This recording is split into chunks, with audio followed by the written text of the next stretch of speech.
各位委員，我哋今日 Members, it's time for us to start our meeting, and we've just formed a quorum. So let's start. For today's agenda, Item 1 is confirmation of the minutes of the last meeting, is paper 312. Minutes of the meeting held on the 25th of October. We've all received the minutes. Up to this moment, we've not received any proposal for amendment. So members, if there's no comment, can we have the minutes confirmed? Thank you. Next, when I read the minutes of the last meeting, I'd like to respond to a number of points. Mr. Wong Kwok-hing mentioned assistance schemes for those with one limb disabled, and we did not know where we should pick up that item. We wrote to the MTRC, but up to this moment we've not received any reply. I'll ask in a moment the Bureau Director or the Undersecretary where he would like to discuss this issue. And then Mr. Chong Shu Kan mentioned station facilities. We'll come to that in a moment. Mr. Wu Chi-wai mentioned crowdedness, any objective definition, and so forth. That has already been included in the list of outstanding items for discussion. We'll discuss that on the 28th of February. So that's roughly what's about the minutes. Mr. Chairman, through you, I'd like to tell the Bureau that concessionary fares for those with one limb disabled should be discussed here. After the last meeting, I wrote to the Board of Directors of the MTRCL, and just recently I talked to Mr. Abraham Sheck again. So, Mr. Chairman, would you please follow up on that? When I had meetings with the administration, I also raised this. For our terms of reference, the subcommittee does not have the power to discuss the fare structure. Anyway, I'll ask the appropriate parties to follow up on that. All right, item 2 on the agenda, information papers issued since the last meeting. Altogether 5 papers. The details have already been set out on the agenda. First paper 1701-01, referral from members meeting-cum-luncheon in relation to South Island Line West. Paper 21722-01 in relation to Mr. Tang Ka-piu's request for MTRCL for more passenger information on accidents. Paper 1834-01 in relation to Tin Shui Hang Station and Hang On Station of the Manshan Rail. And then fourth paper 190-01 in relation to occupational safety of the XRL. And then paper 226-01 on driving safety of MTR trains. Now all these have already been set out on our agenda. You can read them.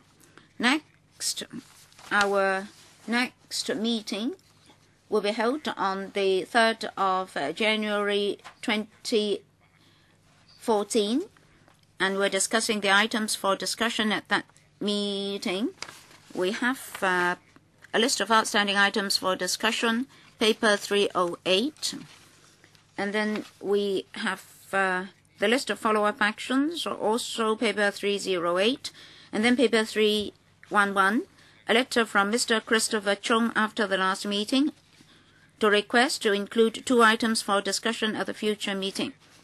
One is to enhance the station facilities of the MTR. He mentioned a number of facilities, and then Railway Development Strategy 2000, Stage 2 Public Engagement Results. So, members, what do you think? Do you agree that we include the enhancement of station facilities of the MTRC onto the list of outstanding items for discussion. Mr. Tang Ka-piu, no special comment, but I'd like to add that when we discuss facilities, we must include barrier-free facilities. That is, not just facilities to take into account the demand of normal passengers, but also facilities for the PWDs. Well, Mr. Christopher Chung mentioned a number of examples in his letter, so let's add Mr. Tang Ka-piu's suggestion onto the list as well. And then railway development strategy, that has already been included on the list of outstanding items. For stage 2 engagement, I hope that we can discuss that in May next year. I did talk to the Bureau and they told me that only by then would they be able to have some information. So if they're not ready and we ask them to come, it will not be that useful. And then for the meeting on the 3rd of January, I had a discussion with the administration, which had proposed 3 items for discussion. Construction safety in railway projects, that's item 3 on the list of outstanding items. And then MTRCL's community liaison work associated with the railway projects. That's item 4 on the list of outstanding items. The 2 items are interrelated, so I'd like to discuss them at the same meeting. And then rail inspection regime of MTRCL. This is item 6 on the list of outstanding items. So items 3, 4, and 6 on the list will be discussed at the meeting after my discussion with the administration. Do you support my suggestions or do you have other views? If there are no other suggestions, we'll discuss these 3 at the next meeting. As for the other items, the administration still needs some time for preparation, so they will be taken up in January, May, etc. All right, next item on the agenda, retrofitting of automatic platform gates along the East Rail Line and Manshan Line is paper 308. Please invite the administration's representatives to come in. Do we need to ring the bell? Oh, they know it? We welcome Mr. Yao Shengmu, Under-Secretary, Mr. Andy Chan, Deputy Secretary, Mr. Yosei Yam, Principal Assistant Secretary, and then from the MTRCL we have Mr. Francis Lee, the Head of Operating, Mr. Li Ziman, the General Manager for SCL and E&M, and then Ms. Prudence Chan, the Projects Communications Manager, and from the Electrical and Mechanical Services Department, we have the Assistant Director, Dr. Leung Kin Man. I now invite the administration to take us through this paper on Shachong Line, Israel Line, and the retrofitting of automatic platform gates on the stations. So please take us through the paper. Thank you, Mr. Chairman. Today we'll report on the retrofitting of automatic platform gates along the Israel Line, ERL, and the Manshan Rail, and the financial arrangements. On the 12th of November, a paper was submitted to you. The MTRCL has proceeded to retrofit automatic platform gates along the Israel Line and the Manshan Line. In 2017 and 2020, respectively, the projects would be completed for the 2 lines. That's the most expeditious program because we need the signal system to match the automatic platform gates to make sure that the doors and the gates match. So the signal system of Israel had to be replaced, and the trains and signal system of Manshan Line have to be replaced. And repeated Otherwise, there'll have to be repeated works, resulting in wastage and passenger inconvenience. And before retrofitting automatic platform gates, the structure of platforms had to be reinforced. And then the car doors had to be modified in order to match the automatic platform gates. All these projects will have to be phased in order to minimize the impact on service. As for financial arrangement, after discussing with the MTRCL, we learned that the cost will not be passed on to the passengers of both lines. For Israel, MTRCL agreed that by internal redeployment of resources, they would pay for the cost. For Manshan line, the overall cost would be borne by the works projects and then another half to be borne by the MTRCL.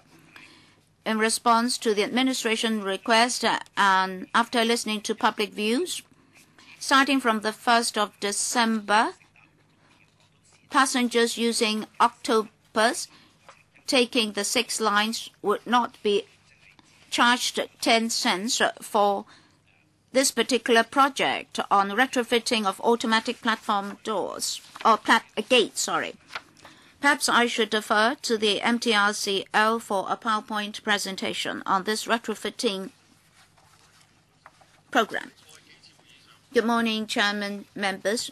In the last few meetings, we introduced to you the project of automatic platform gates would be in line with the north-south traffic arrangements in order to solve the problem. Today, I'd like to report to you the latest progress of the works projects, including challenges posed by major technical issues, our overall plan, and the latest progress. As we explained to this subcommittee, Israel is the longest railway in Hong Kong. Study reports show that the retrofitting of automatic platform gates posed a great deal of challenges. First of all, loading of platforms not enough, and then platform gap too wide, restriction of existing signal systems, and restrictions of existing trains.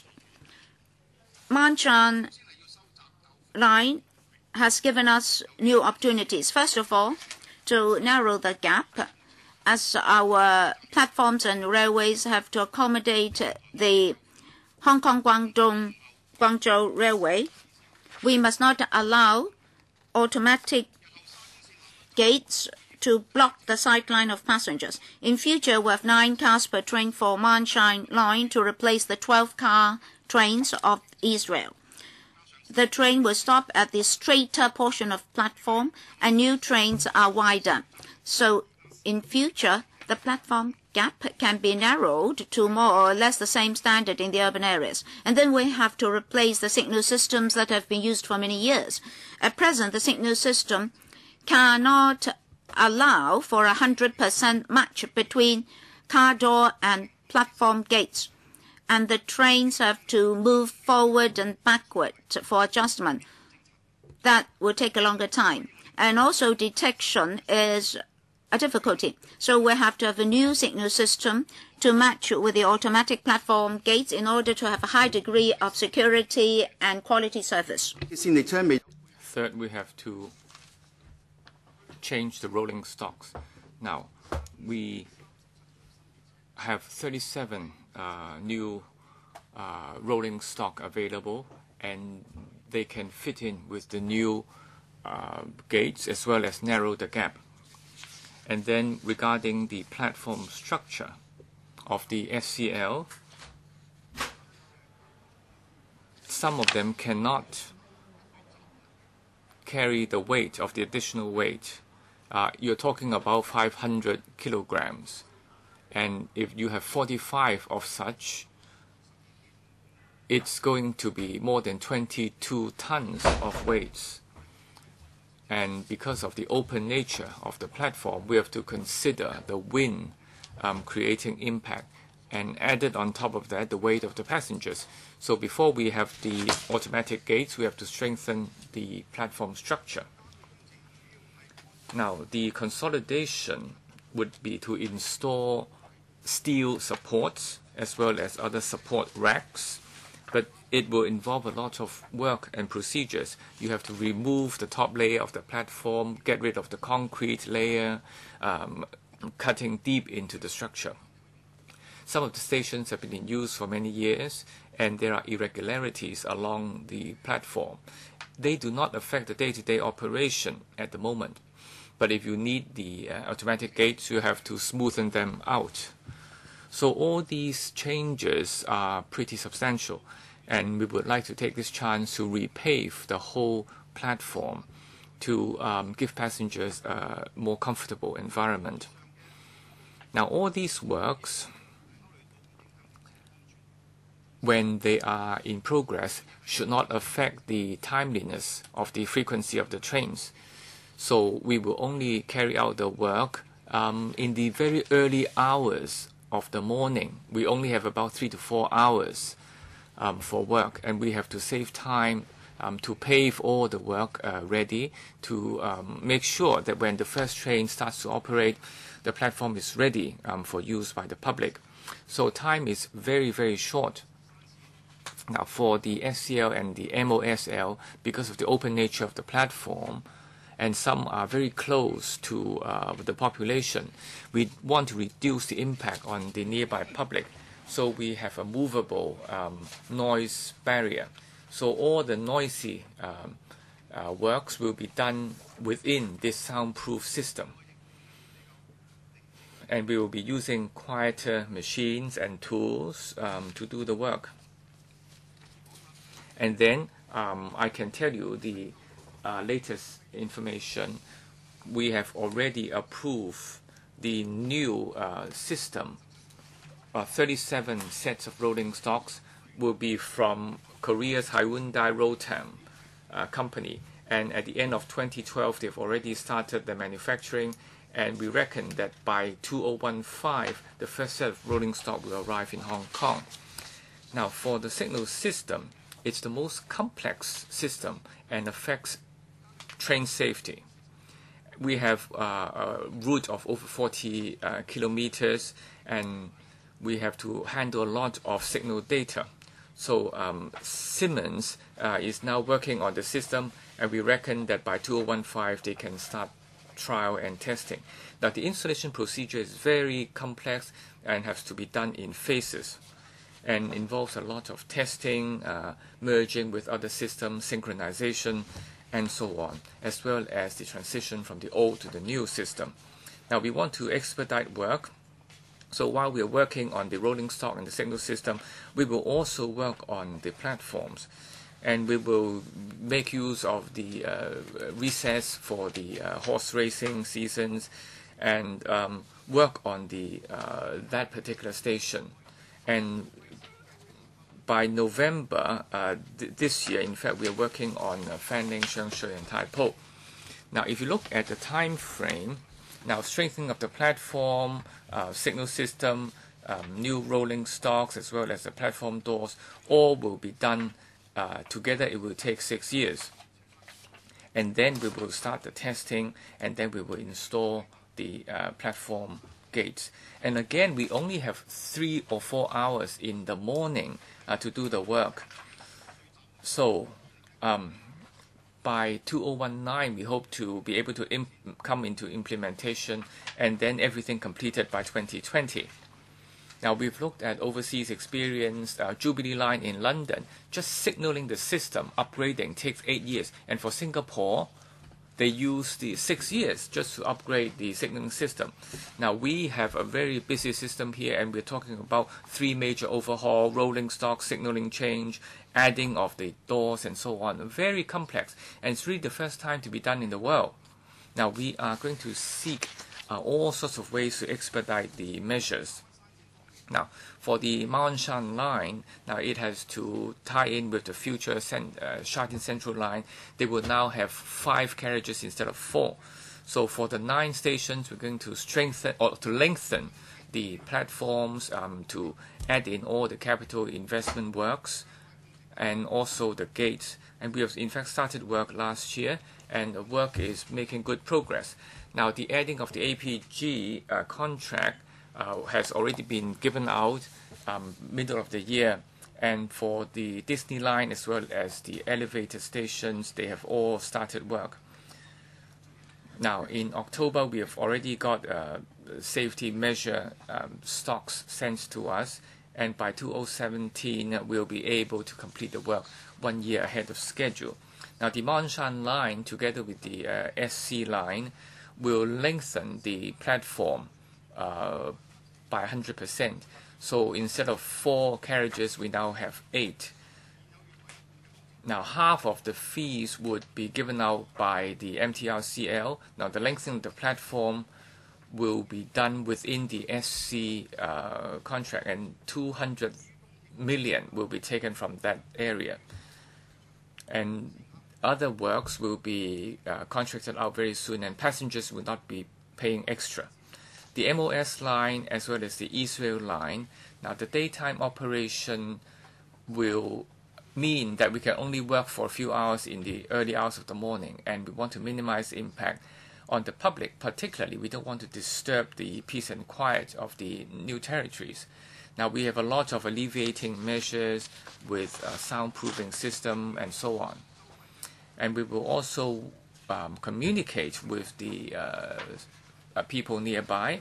We work in close conjunction with the district councils, inviting them to have a site visit and to explain to them the complexity of the work and how we can minimize the impact on the public nearby. Now, in September, we also had a press conference leading the members of the press to go to the the racing tracks, and so they understand the need in that station.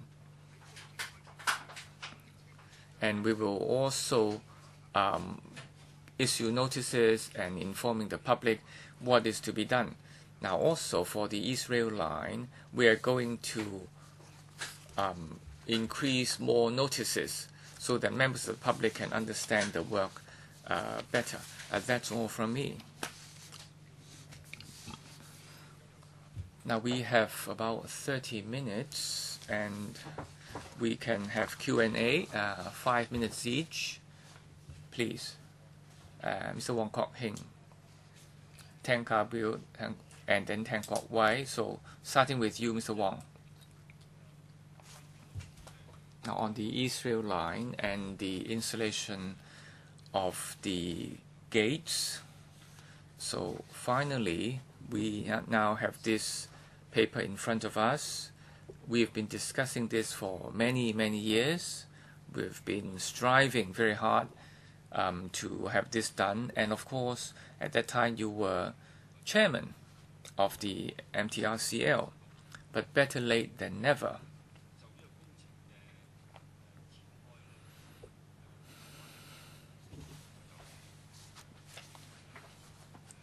Now, I think the technical colleagues have done their best, and I would like to applaud them. But the delay is a result of the policy-making departments, not the technical departments. They have done their part. Now, I'd like the chairman to arrange an actual visit to the horse racing tracks, and we can have a look at the actual site.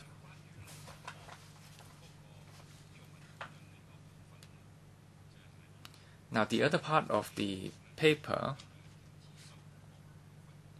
has to do with the stopping of the charge of the 10 cents for the platform screen door. But in the past 10 years, they've collected $1.13 billion. Now, paper CB13036713114 there's one member of the public by the name of Chang Wai-kun who, on the 13th of November this year, wrote to the Traffic and Transport panel members querying us that additional 10 cents calculation. How is that figure arrived at? Now, over all these years, the MTRCL has this fare adjustment mechanism, and have they included the 10 cents into the denominator so that they can increase at the same time. So while they're charging the 10 cents, they are not separating the accounts. And if they combine the figure and include that additional 10 cents into the denominator, then the actual figure would be boosted. So I would like to ask the government or the MTRCL to explain to us the additional 10 cents earmarked for the screen door. Is that amount put into a separate account, or is that amount pooled together with the overall MTRCL account, so that over the years in your fare adjustment mechanism you will actually be charging more? Now, the letter itself is pretty lengthy. I don't want to read it out. I'm sure you are aware of that. I would like to ask the MTRCL to openly respond to the question by Mr. Zhang Wai-kun, the MTRCL representative, or Mr. Yao. Now, can I answer the question initially? Now, Mr. Wong, your first request regarding the installation of the screen door and arranging a site visit. Now, I think this is a good thing to allow members to understand more about the situation. And I will discuss with the chairman to find a suitable time. Now, your other question about the 10 cents figured into the fare charges.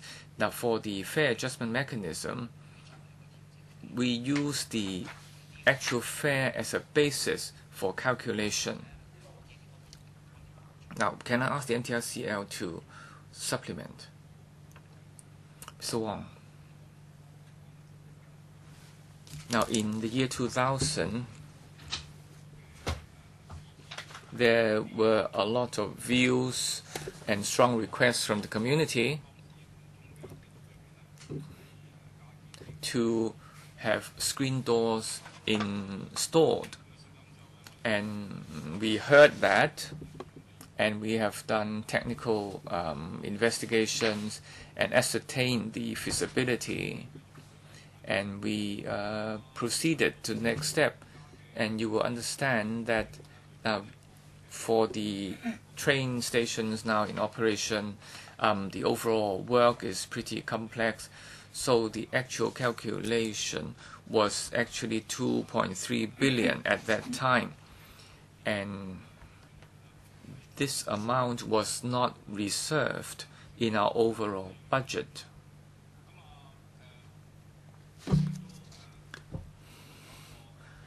We have also done or conducted a territory-wide consultation with the LegCo as well.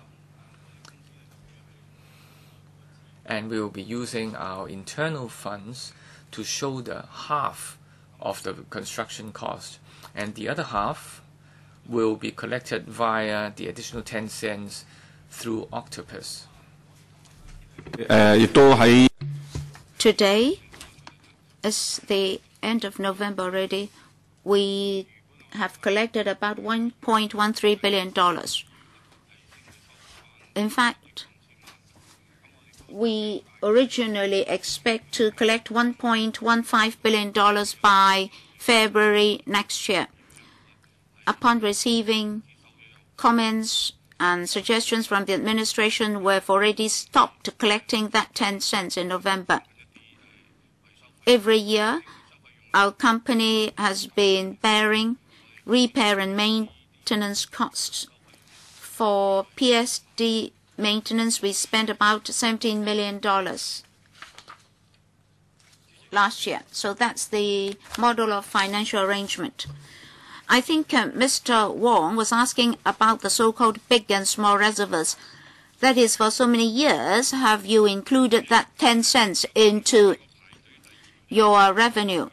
Mr. Chairman, I'll queue up again. Yes, please queue up for the second round. I don't think he has completely answered your question. Thank you. Mr. Tang Ka-piu, well, he has been going round and round in his remarks. I think he's tacitly admitting the allegation. Well, I think they have to be very honest in their calculation.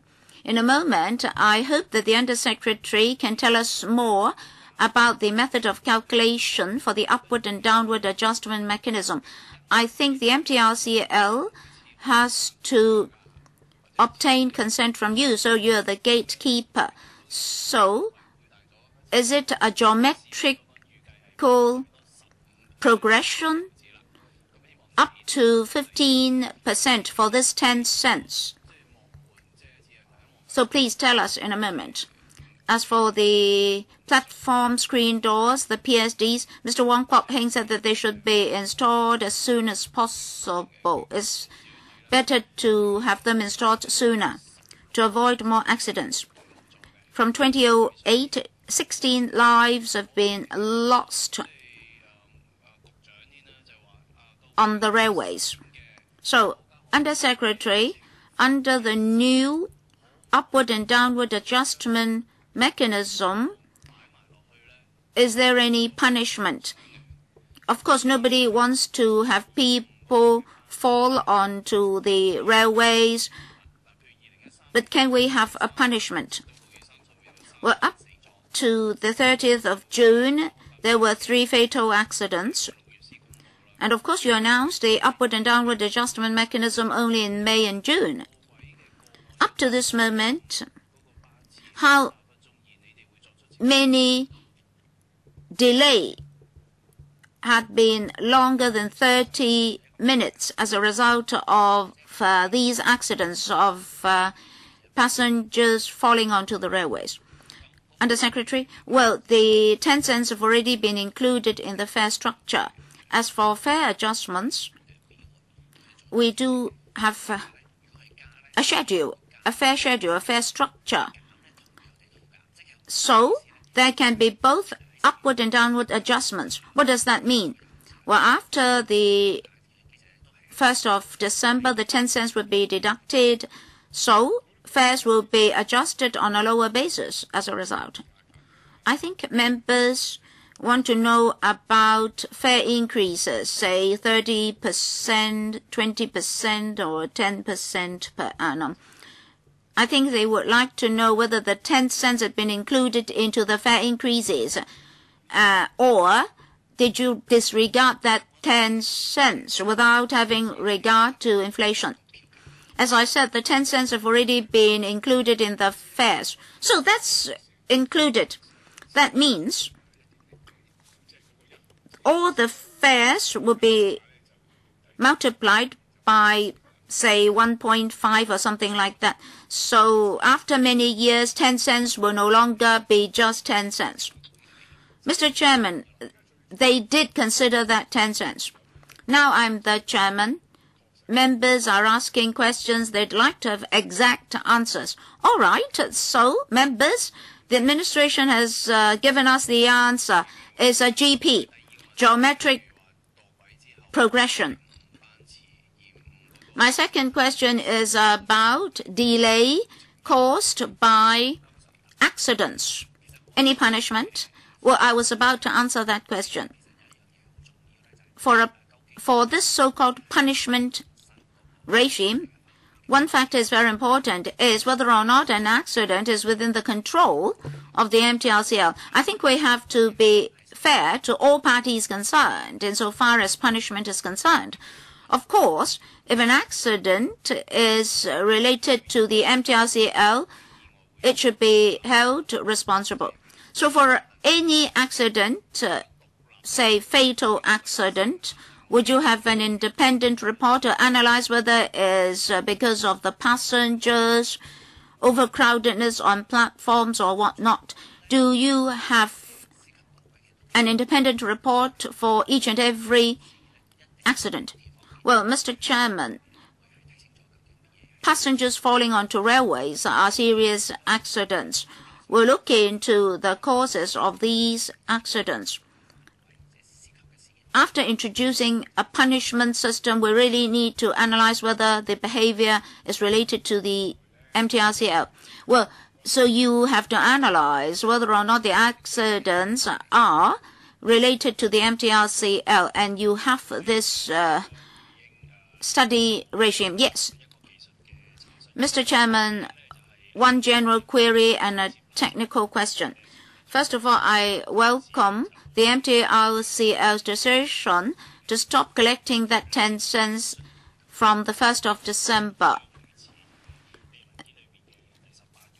In paragraph 18 of the paper, something is mentioned about the $400 million of APG, 200 million from the MTRCL, and another 200 million from the SCL.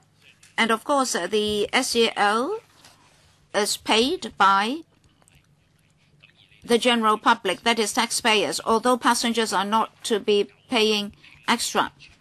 And then before merging of KCR and MTR, for all the 3 rail lines, the same model of APGs and PSDs were adopted. But after the merger, you brought in this financial arrangement to create yourself into this mega corporation with an ever-increasing market share. So in future, can the MTRCL shoulder more financial obligations such that you can shoulder all the $400 million of cost? Can the administration suggest this to the MTRCL?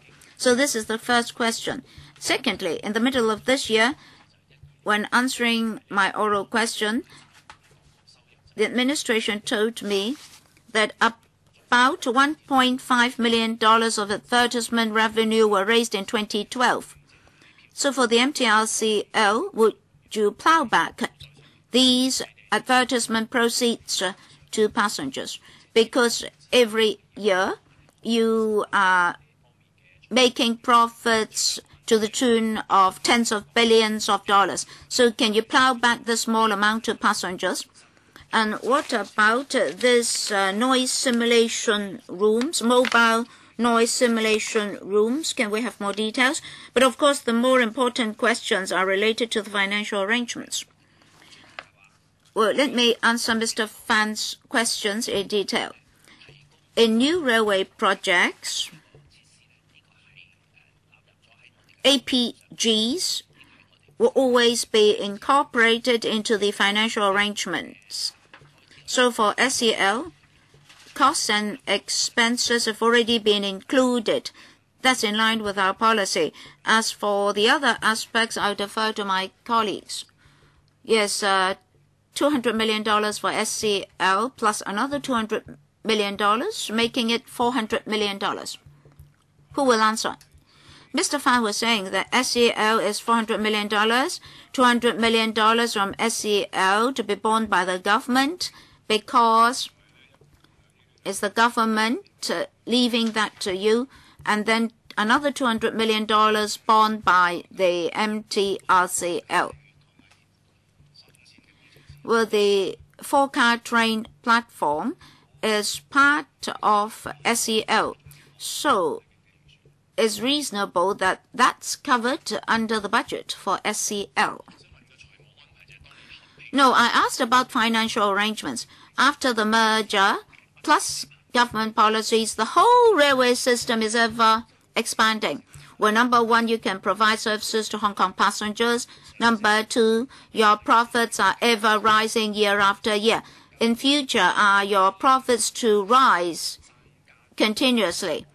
If so, starting from APGs for Manshan Rail, you will shoulder all the slightly increased cost for APGs. Thank you, Mr. Fan. Concerning APGs for SCL, half of the APGs will be under the infrastructure for SCL. So that part will be included in the budget for SCL. As for, the new APGs will come under SCL budget. As for the other platforms, the MTRCL will bear the cost. I believe we have already answered Mr. Fan's questions. In other words, for SCL, 4 cars are to become 8 cars is because of the SCL. It's because of the SCL that 4 cars will become 8 cars, and the extra 4 cars will have to be borne by the administration. That's what they're saying. Dr. Elizabeth Quat. Mr. Chairman, can I follow up on the 10 cents issue? 10 cents issue. Well, for many, many years, it's still 10 cents. Yes, for many, many years, it's 10 cents. The chairman has confirmed from them that is a GP, geometric progression.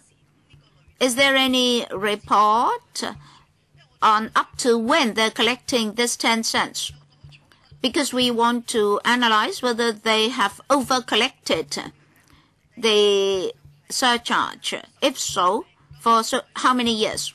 And secondly, we, of course, cannot say that MTRCL should be held liable for all the 16 lives lost. Now, SCL will only be fully commissioned in 2020. From now till 2020, will there be any measures to enhance platform safety? Well, I dare not ask you to give us a guarantee, but are there any methods to prevent fatal accidents and injuries? And then, along the East Rail, many platforms are in the open air, like the Sha Tin station. Passengers have to suffer from rain and sun. And then on rainy days, passengers have to hold their umbrellas. Well, Sha Tin station is already very congested and crowded on normal days. With umbrellas on rainy days, it's even more chaotic. So can you review the Sha Tin station to see whether it can cope with future traffic, railway traffic, and then will you consider covering that platform? Perhaps I should say something on their behalf. For so many years, we've been chasing after them for this 10 cents. Now, for so many years, if you calculate the GP for that 10 cents, how many tens of millions of dollars or hundreds of millions of dollars are involved? Mr. Chairman, I think we need to do some specific calculation first. I'll give you the figures later. Well, I think many of us are very interested in the final figure, because if it is just a small sum, nobody will argue with you. But if it is huge sum, we'll see what we should do. Now, Chairman, you have in fact, shortened our question. In fact, Mr. Zhang, in his letter, has already done the calculation. Now, for 13 years, for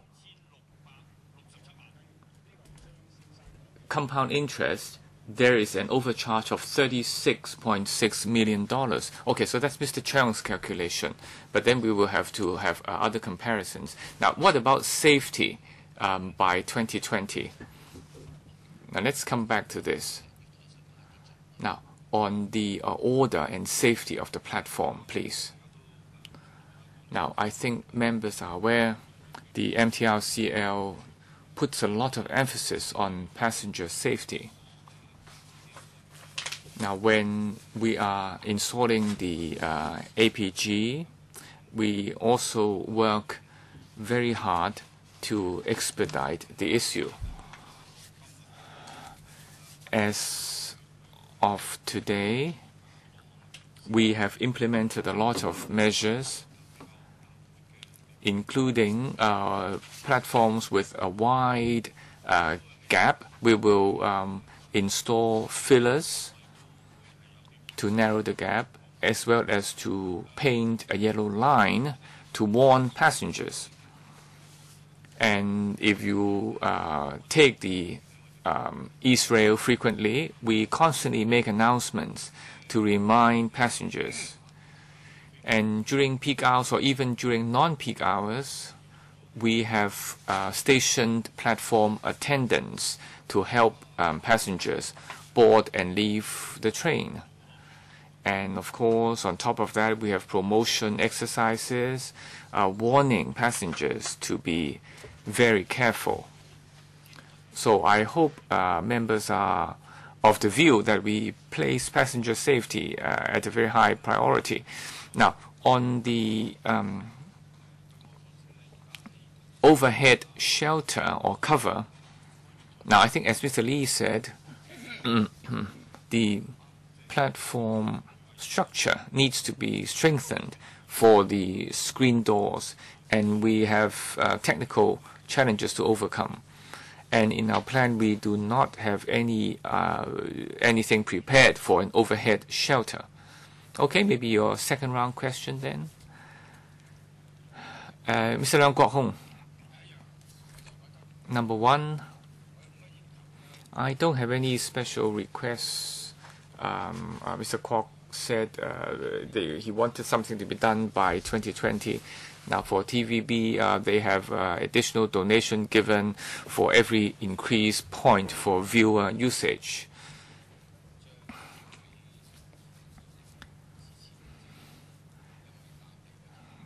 Now, what about some sort of funding for, reimbursing injury or loss of life for any future passenger? For example, $100 million for any life lost, and then a memorial plaque to be erected which says that the loss of life is due to negligence on the part of the company.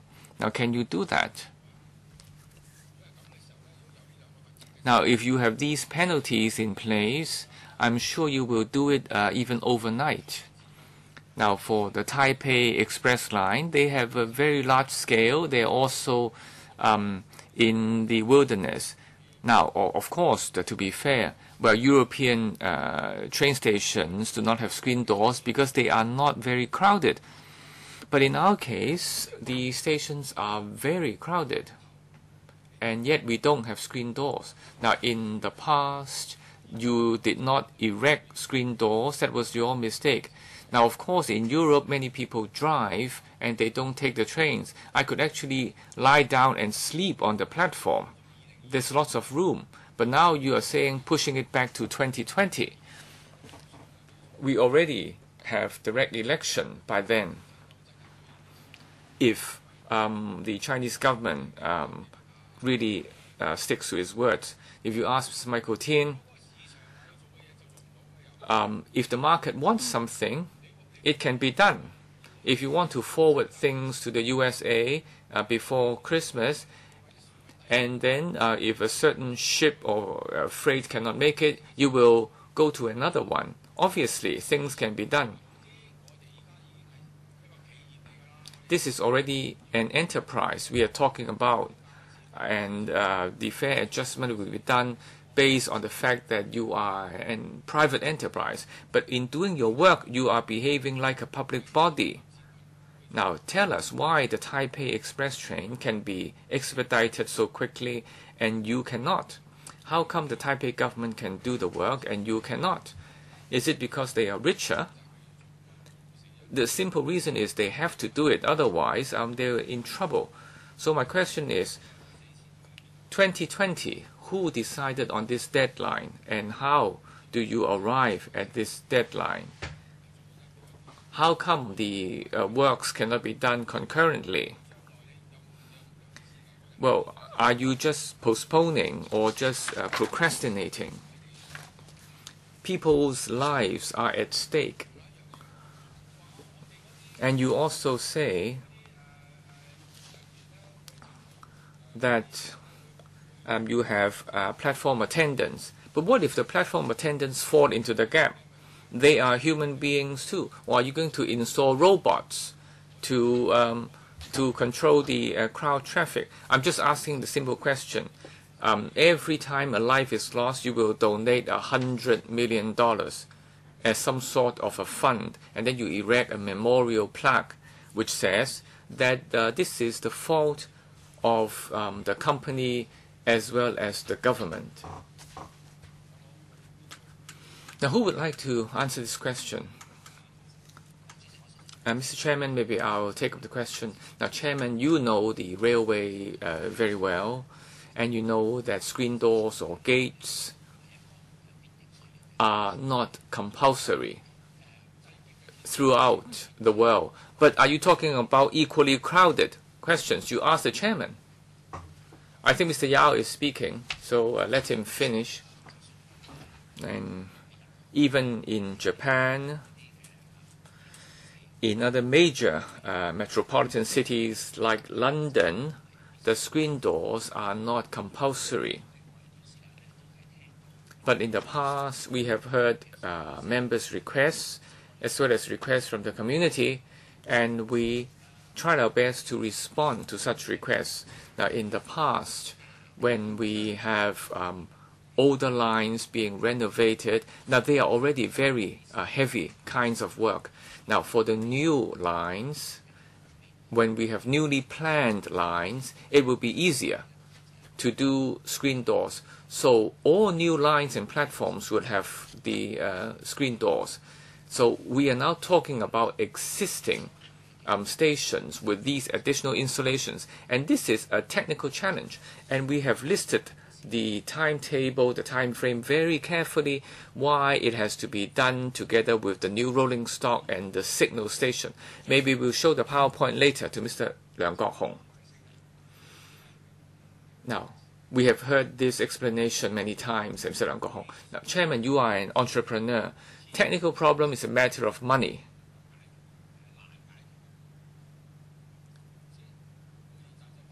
But then they are making lots of money.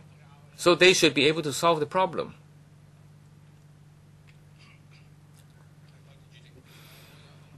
Chair, I have one question. Paragraph 10 of the paper. Retrofitting APG along an operating railway is highly challenging, and they can only do or work for 3 or 4 hours every night. Now, the whole of Hong Kong is concerned about this in order to minimize human lives lost. Now, can this be expedited? Now, at night, well, 1 or 2 hours before the stopping of the line, it will not be crowded. So can you not block up some of the platform, a certain stretch of the platform, and start your preparation there and then? So can this not speed up the whole thing? The MTRCL, please. Now, before the final trains stop running, they have already started preparation. But the trains have to stop completely. Otherwise, it will not be safe. But all the preparation work will be done beforehand so that the actual work can be started during the 3 or 4 hours we have. In other words, all preparation work is done before the final train service, and you are ready at the word go. And still it takes so many years? Yeah, we're talking about 35 platforms, a really major exercise. And every week we can only have 3 or 4 nights we can work. And the other nights will be reserved for other daily maintenance. Now, at the peak periods, we will be working on more than one station at the same time. Now, I have a few questions. Now, the SC line, will start in 2018. Will start operation 2018 or completed 2018. So the new signaling system and everything else would have to be tried and tested before then. That's correct. Now, and 2015, the rolling stock will arrive, and you have about 3 years to try out the signal system. Is that correct? I'll ask the company to respond. Now, because you were saying that for other countries, they'll take 6 to 8 years to try out the signal system or to renew the signal system. But here you are saying that you will have a 3-year time frame to complete what other countries take 6 to 8 years to do. So will you be making the same error as the West Rail line? And then to change from 12 carriages to 9, now, how can this be done? Are you going to meet the shortfall by increasing frequency? How can you help to transfer the same number of passengers? So that's one worry. Now, the third question. Now, the signal system is being handled by Siemens. Our experience is something we don't forget. So in your tender exercise, I think you should take reference from what happened in the KCR issue so that things can be avoided. Now, on the signaling system, or I will ask the company to answer. Now, for the reduction of 12 or from 12 to 9 carriages, why can this be done? Because with the change of the signaling system, our frequency can be increased. At the moment, the bottleneck is precisely the signaling system. With a change of the signaling system, we can increase frequency. And the company, in calculating overall passenger load, they can actually increase the capacity because of the increased frequency. Give us a figure. Now, at the moment, you have 12 carriages. 1 hour, how many passengers can you take? And then in future, for 9 carriages, how many can you handle? Yes, we can give you such figures. Now, in the discussion of the SC line, we have these figures, but I don't have them at hand. Maybe the MTRCL would have these figures today. I don't know. No, we don't have the figures here today. So give us the answer later. Okay, back to the signaling system. Do you have enough time? Now, by 2015, we have the first train rolling stock coming to Hong Kong for partial testing. And when successful, they will produce in stock because we have ordered 37 sets. Now, for 2015, we will start installing the signaling system in phases, and over a whole stretch of 40 kilometers, all these testing have to be done at night. So it will take 2 to 3 years. Now, my question is, if other people take 6 to 8 years, you only have 3 years. Can you do it? Not 3 years. Installation 3 to 4 years, but overall speaking is 6 years. For the whole system from design, testing, and commissioning, 6 years. Oh, you mean 6 years when you mentioned 2008, right? So you've been doing that for a few years already, yes. From 2008 to 2016, 6 years.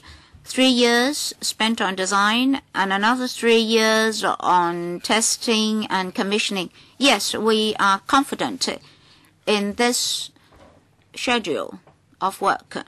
And then please give us those figures that we have asked for. Well, we are to have another round of questions, but we have to be quicker because we have overrun. 2 minutes for each member. Mr. Wong Kwok Heng. Mr. Chairman, since I've only 2 minutes, I won't quote paragraphs 2 and 5 of Mr. Chang Wai-Kyun's letter. Now, Mr. Chang Wai-Kyun's letter points out that originally the MTRCL should have charged 12 cents rather than 10 cents. If the MTRCL does not reduce the levy by 12 cents, it's actually bypassing the LegCo to effect an actual fare increase. So please give us a paper on this. Secondly, for 13 years, the MTRCL has over-collected $36.67 million. That's Mr. Chong Wai-Kun's letter. Now, the MTRCL seems to be charging its passengers $20 million less. That is actually cheating.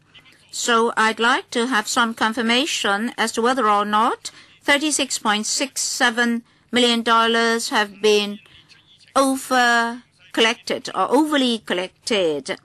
So I would like to have the details.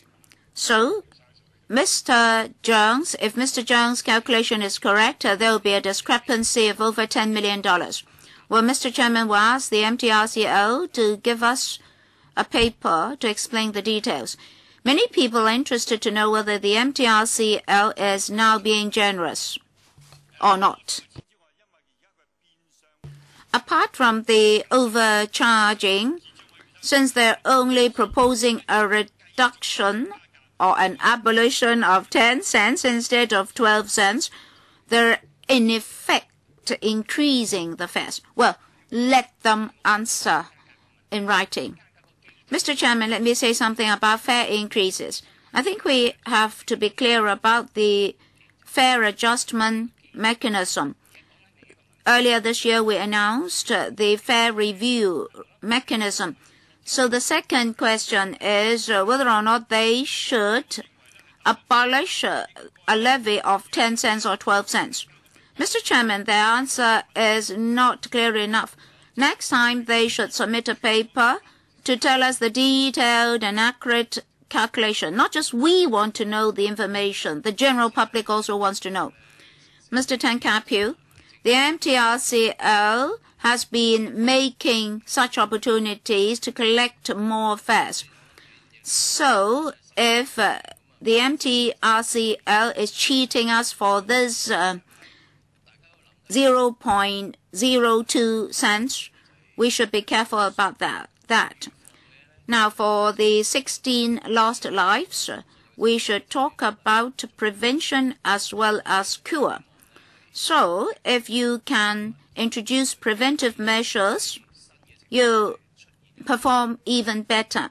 Now, I'd like to have this figure. After the new system was in place, how many fatal accidents were there? What sort of delay we're talking about? And any independent reports. And now, only the heavy rail is covered. The light rail was covered, but not the heavy rail. Well, do you know exactly what Mr. Tang Ka-piu is asking? If you're not clear about Mr. Tang Ka-piu's question, you can ask him again. We'll go back and do some calculation. But I'd like to emphasize one point. As I said, passengers falling onto the tracks may be caused by many factors. So right from the beginning, you are putting the blame on the passengers. Well, let them finish first. Well, in the past, statistics did indicate that in some cases, passengers had a responsibility. Anyway, we have to go back and look at the MTRCL reports.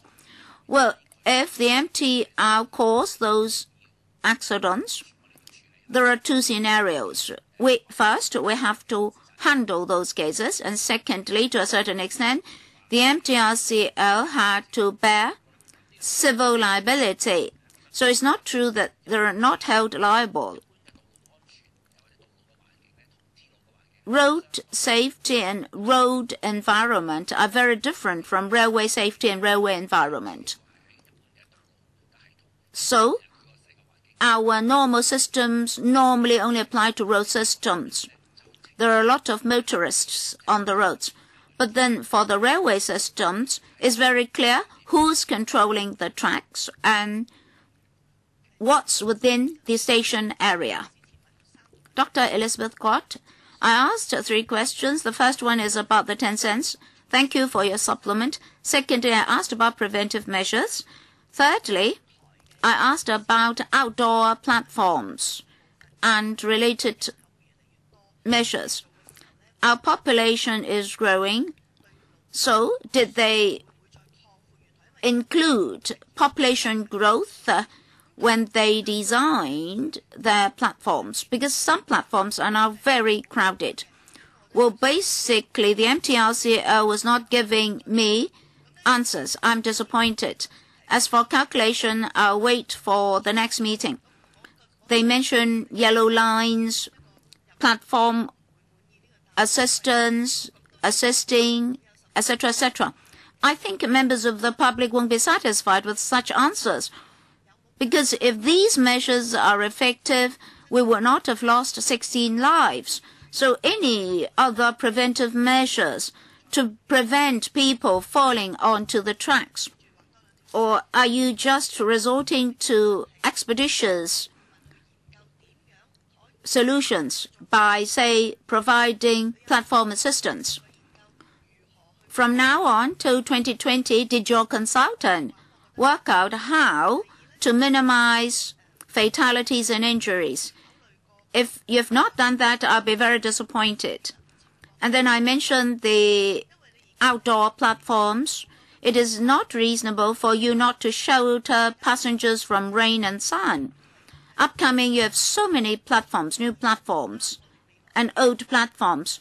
Do our platforms have sufficient capacity to cope with the number of railway users? And then opening and closing of umbrellas also pose safety issues. MTR. Dr. Kwok asked about passenger safety. As I said just now, the MTR attaches a great deal of importance to safety. You can see that we've invested a lot in recruiting platform assistants to assist with safety. We did observe the situation and found the platform assistants very helpful to passengers. And very often, by way of platform assistance, we've been able to control platform safety. We're very willing to invest in preventive measures to make sure passenger safety. They did not tell me if the consultant has done anything in this regard. Mr. Chairman, we're a railway corporation with a high standard of safety, even internationally. Internally, well, what you mean is that you're looking at safety internally. So from your answer, I can deduce that you have not asked your consultant to work on this safety issue. All right. We're behind schedule, so we have to move on. Item 3 on the agenda. Progress and financial situation of the construction of the Hong Kong section of the Guangzhou-Shenzhen-Hong Kong Express Rail Link, with paper 81-01 and paper 308-05. Both papers have already been distributed to you. So who will take us through this item? From the administration, we have the Undersecretary, and then the Deputy Secretary, Ms. Rebecca Poon, the Principal Assistant Secretary, Ms. Winnie Wong. Welcome. From the MTRCL, we have Ms. Maggie So, Mr. Elvin Look, Mr. Antonio Choi. From the Highways Department, we have Mr. Peter Lau, Director of Highways, and Mr. Henry Chan. Principal Government Engineer. As we are short of time, please proceed to your introduction. Under Secretary. Well, thank you, Mr. Chairman. Thank you for according us this opportunity to report to you the latest progress and financial arrangements of the Hong Kong section of the Guangzhou-Shenzhen Hong Kong Express Rail Link, the ERL. Ever since its commissioning in 2010, we are proceeding with full steam in the road works and tunnel works. As at the end of October, including tunnels and termini, excavation works are 70% completed. For West Kowloon South End, the 2 stories of main structure have also been completed. At Shek Kong, the emergency rescue station and depot, for the 14 buildings, 10 had already been completed. Up to now, we had encountered some unforeseeable circumstances in our works, but the administration and the MTR have closely monitored the progress, and together with the contractors, the MCR had kept in close liaison with them.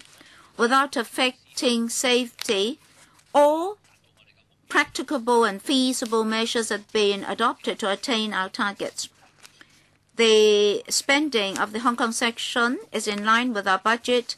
As for claims from contractors, the MTR had actively discussed with the contractors the claims and details, analyzing their justifications and claim contents. Our contingency cost in the budget should be able to guard against overspending up to this moment. The administration and the MTR attach the utmost priority to safety, will manage construction sites to safeguard the safety of workers. And while working, safety always comes first. In the middle of October, we submitted to the LegCo the 7th half-yearly report for the period ending the 30th of June 2013 for members' reference. I'll now defer to the MTR for a briefing to members before we proceed further. Who will do that? Mr. Choi? Thank you, Mr. Chairman. Thank you, Mr. Undersecretary. Thank you for giving me this opportunity to report to you the project progress of XRL. As the administration said, works are proceeding with full steam. Perhaps I should use this slide to report to you the latest situation. We have 20 kilometers of tunnel.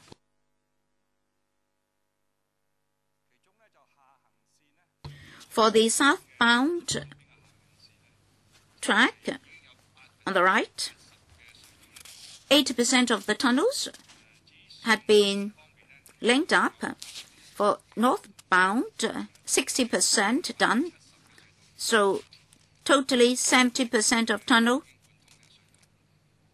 constructed and opened. In the past few months, a few sections have been done. 821 Kwai Chung section, 820 Nan Chong Kwai Chung section, 852 Mai Po section had been done. With 7 ventilation structures, 3 of them, Mai Po, Pat Hung, and Kwai Chung, had their roofs flattened. Installation have started for them. In the north, south of the Shenzhen River,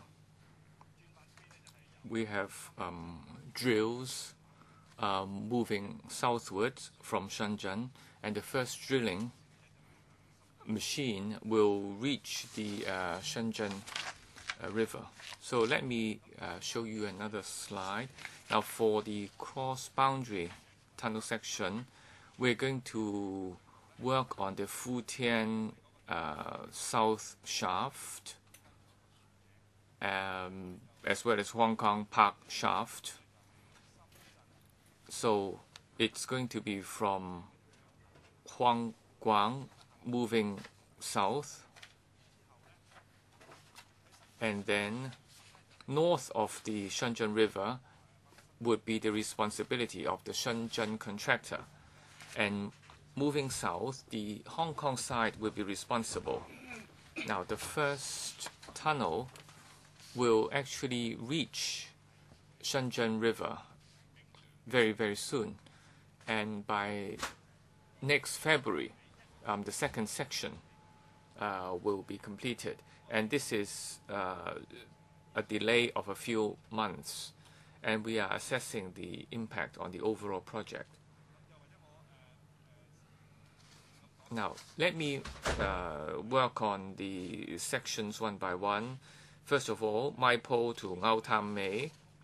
You will see that the ventilation building is substantially completed, and then the southbound one is already in operation. The next section is from Ngau Tam Mei to Jeok Chun. The drilling and blasting work has completed for about 1.5 km. And after the drilling and blasting, we're going to do waterproofing work and then work on the tunnel wall. And after that, this will not have any impact on the nearby vicinity. Now, for the emergency rescue siding and stabling sidings, we've completed about 60% of the work.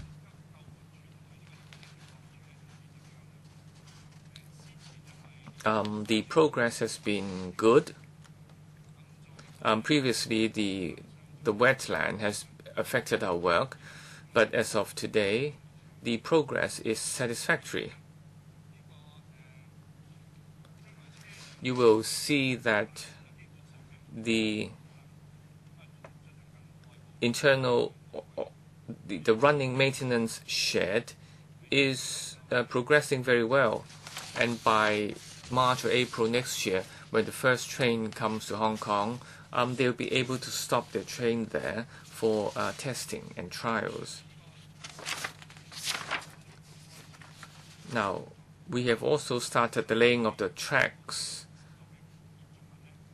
for the stabling sidings, and 10 out of 14 buildings have been finished. Moving south, for the new territory section, this is a stretch of 7.4 km, the longest stretch. We have completed 6.4 km of the drilling and blasting, and hopefully by next year we'll be able to complete the remaining 1 km, and we can work on the walls very quickly.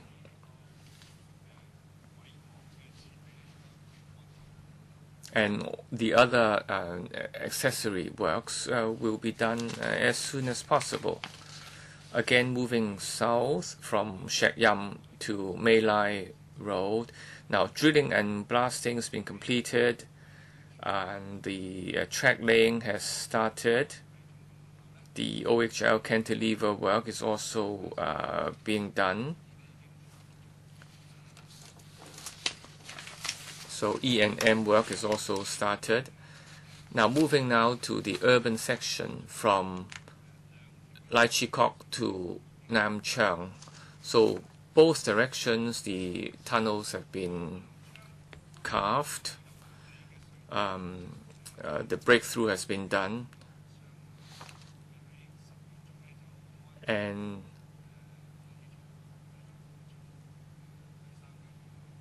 by the third quarter, the next year, the northbound one will be completed. For Tai Kok Tsui to Jordan, now the continuous walls and the piling has been done, and we are working on the under slabs. Now, the challenging part would include the realignment of the roads and the rainwater collection facilities and so on. And you will see that the Mong Kok West ventilation building construction is already started.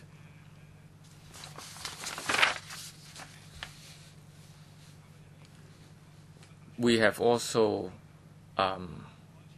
done 73% of the excavation work at the main station. And then half of the major structure construction at the south end is completed. And if you going by the Jordan area, you will see the scale of the area. It's more than 30 meters. And you have B1 and B2 completed, and E&M work is now progressing. The main station is bottom-up construction, and the external walls will be supported. Now, the challenging part is along the Jordan area. Now, west of Jordan, all these conduits, fiber optics lines, gas lines and pipes are all underneath Jordan Road, creating a lot of challenge for us. And when we do the continuous walls in other sites facing the same problems, we suffered delays of a few months. And of course, we are now trying to expedite the issue to see how the E&M works can be done concurrently to shorten the overall time.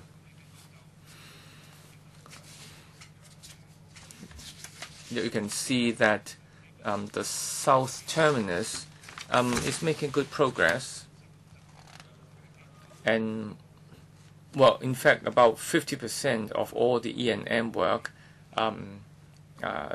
would be done on the West Kowloon Terminus South. And we want to get the place ready to hand them over to the E&M colleagues. Now, we are trying to do all the testing in the factory beforehand. So once they are shipped to Hong Kong, no further testing is needed. The first train has rolled off production line and will start track testing in the mainland. You will see a few pictures here that the track and the signal, we have to make sure that we have a good functional test with signaling system. So within the factory, we have set up the whole thing before being shipped to us. So by the time they arrive, the delay can be reduced to a minimum. Now, for the software or the software proving platform, this can be pretty tricky.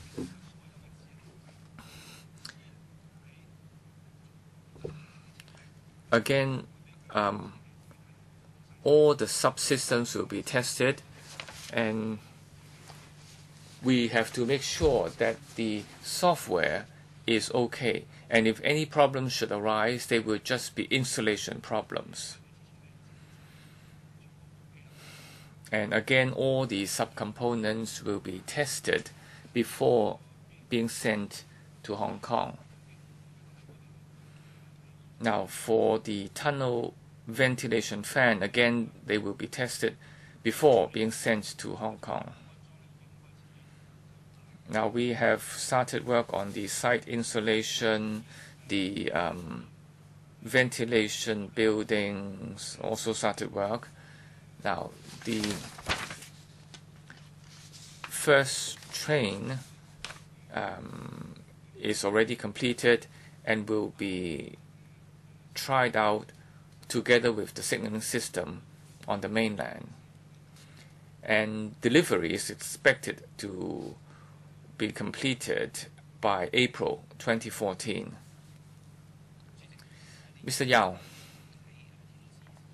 now in the train committee, you've actually asked us for the time frame and completion date, and we have sought understanding from the company, and you will see that for our section we can expect completion within 2015, and of course a whole series of testing has to be done, and of course you are familiar with this. The testing will need a few months, and to ensure the safe operation of the trains, the safety results of the test results must be supervised by the EMSD before the trains can start running. So, well, that's all from me, and I welcome questions from members. We only have 15 minutes, and can I suggest an extension of 15 minutes? So we have seven members wanting to ask questions. Now, should I extend section by section? If you agree, then can we agree to extend it to 1 o'clock? Okay. So it's 5 minutes, please, Mr. Lo Wai Guan. Now, based on the 7th half-yearly report on page 8, it says that by the end of June this year, they have spent more than 8,000 people working on the project, because from June until now it's already several months. What is the latest situation?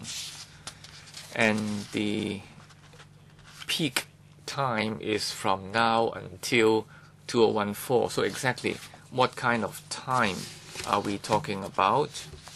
Because the trade is short of people, so based on your estimate, what is the issue of the shortage of manpower? And will this lead to delay? Now, for the actual situation, for the Shenzhen section, they will have to hire people in Shenzhen, but they started work in the Shenzhen side, and then we dig the tunnel, and they may actually be moving to Hong Kong. So is it the case that the Hong Kong side is applying for extra manpower? And what sort of impact are we talking about? And will the overall staffing situation be affected? So overall situation as well as a more specific. First of all, the peak period, do we have a shortage? And then the recruitment of staff situation. Can we ask the company to respond, please? Mr. Choi? Thank you, Chairman. We're already in the peak period, be it tunnel sections, stations, ventilation buildings, E&M, and so forth. Installation is underway.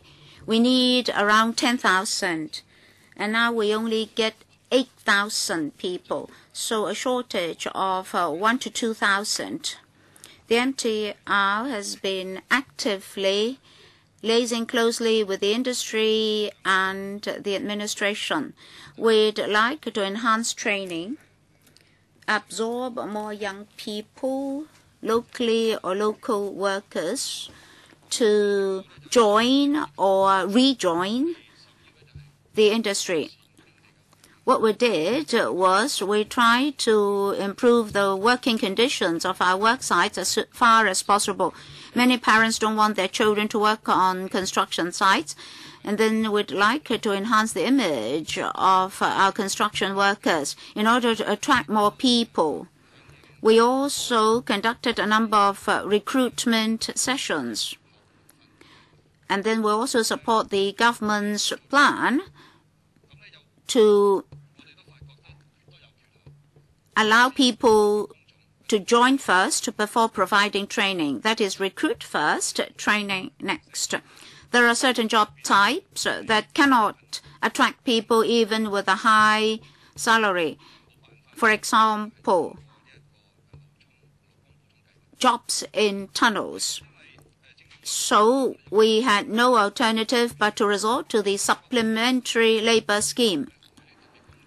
We are in a short-term labor shortage, particularly for certain job types. So we'd like to fully make use of the supplementary labor scheme. Some contractors told me that certain works may last 15 to 16 months, and when eventually they can recruit people, the peak has already elapsed, and people may have already shifted to other industries or job types. So we have shortened the recruitment cycle or recruitment procedures. That will be helpful. For civil engineering and tunneling work, we're almost past the peak, but for the bigger stations, major stations, concrete work, steel and bar work will still require a lot of workers. You know that in Macau they have many major infrastructure projects that are to be completed within the same period. Mr. Choi, you did not mention recruitment on the mainland. Are you also responsible? Oh, you mean Section 826? That's a rather special section. In fact, it's the same tunnel, same drilling machine, same team of workers. Even crossing Shenzhen River, we have the same team of workers who are duly trained. So it's just that we have to transport the machine over to the other side of Shenzhen River. Well, otherwise it will be very dangerous to stop the tunneling work midway. Thank you. Mr. Wong Kwok-hing, I have two questions for the administration. The first question is about co-location. What's the latest progress? We understand that XRL works have been progressing as scheduled.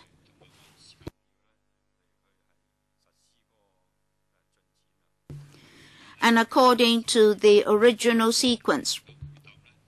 However, in October, the Undersecretary had not been able to tell us anything about the feasibility of co-location and the actual operational options.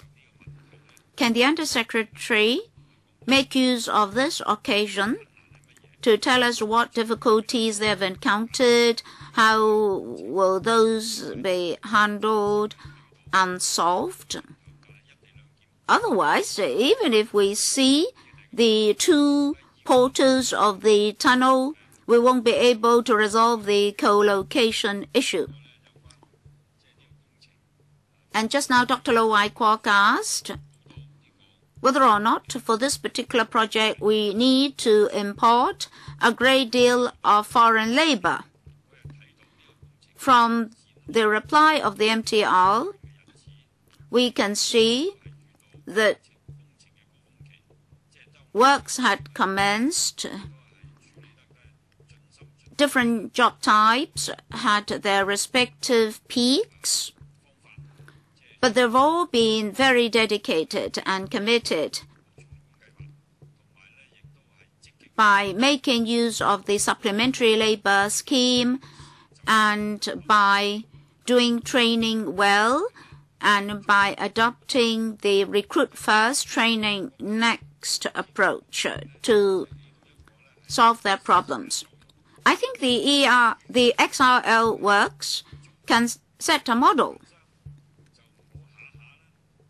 for us. I hope that the XRL contractors will not casually and randomly resort to foreign and cheap labor to solve works problems. I think the XRL experience is effective. So we can model on the XRL experience. That is, we may not need to introduce foreign labor on a large scale before we can solve labor shortage problems. I can see that next year, the new rolling stocks of XRL will arrive in Hong Kong, wherein when appropriate, councillors should be arranged to pay a visit to have a look at the XRL project. Well, at the peak you need 10,000 workers. You now have 8,000 only, so you're 1,000 to 2,000 short. So for this shortage of 1,000 odd, would you like to import labor or whatnot? Well, let me answer this. Our civil engineering works have been delayed because of labor shortage. There has been slippage for various sections. Here, I'd like to appeal to all that as of today, we only have 2 more years to go. So, if XRL is to be commissioned in 2015, we cannot have any more slippage because of labor shortage. For example, in terms of EMS, I have resorted to all possible solutions to ease this problem and to avoid slippage. For certain job types, for example, in the large stations. Oh, what sort of peak are you talking about? Peak for civil engineering works? Oh, not yet for EMS. Well, the next peak will be for EMS in terms of installation. Well, to put it in briefer terms, you are saying that certain job types need to import labor and you want the government to approve your applications more expeditiously. But, well, please give us the details later. Yes. Well, Undersecretary. Well, the XRL Hong Kong section is part of the express railway network of the whole country.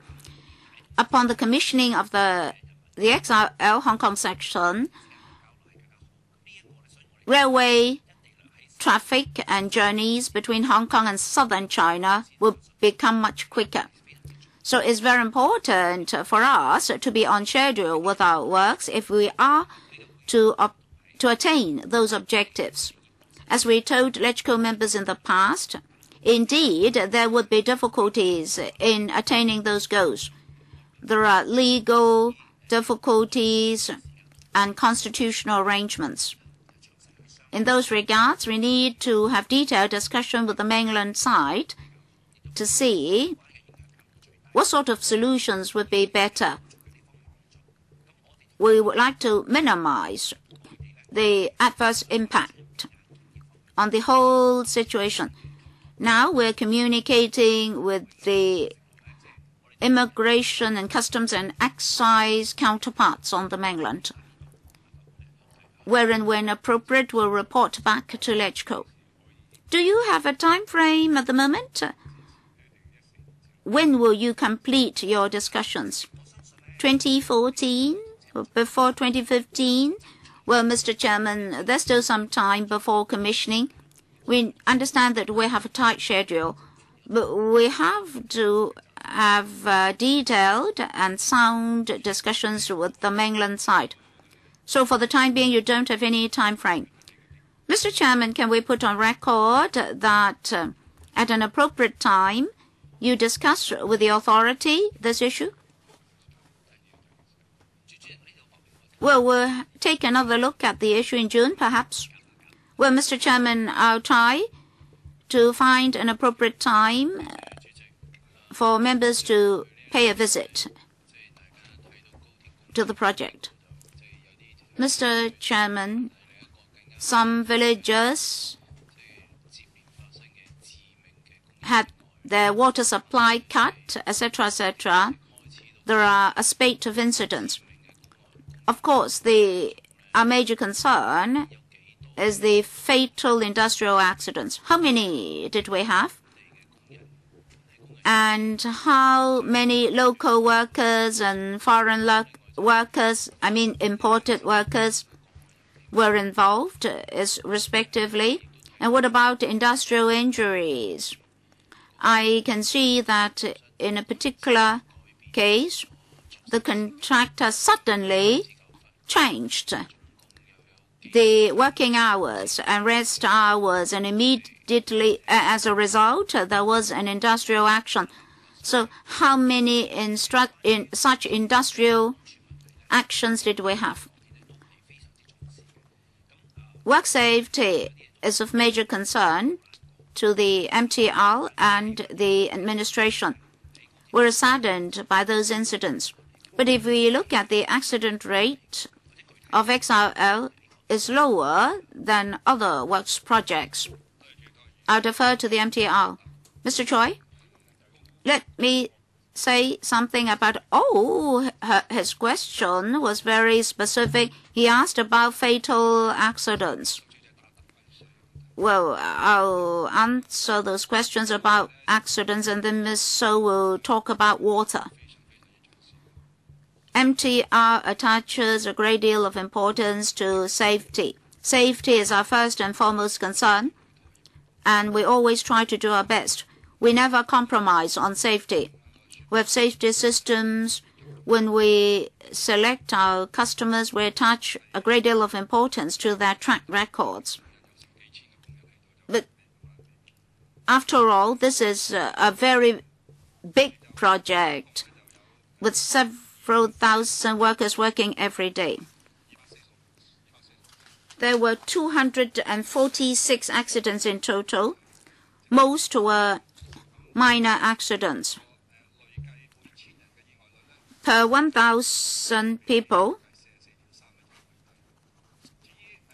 the average accident rate was 11.64, lower than the 44.3 in general.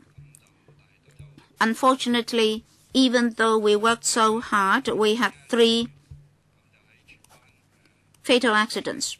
In Chun Wan Shing Mun, there was a fatal accident in January 2011 when piles were transported. They fell down and pressed onto the leg of a worker. At the beginning, we thought it was not a serious accident, but eventually that worker died. Local worker? Yes. And then in July this year, under contract 822 in Chunwan Shingmun worksite, also involving a local worker with a few years of experience. In fact, no worker was imported. It's just very recently that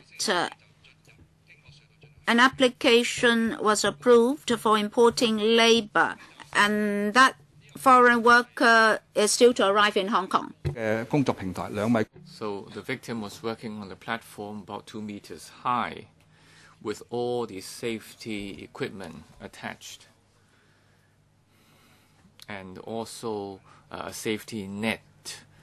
But maybe he just took a wrong step and hit the back of his head. So a local worker. And also on the 24th of August, inside a tunnel in our 824 contract, about 1 a.m. in the morning, after some blasting work, we sent somebody in to fix those concrete slabs. And this person is a Hong Kong resident, but of another ethnic origin. Very experienced, worked for more than 10 years, and he was heading a team of workers to do the work.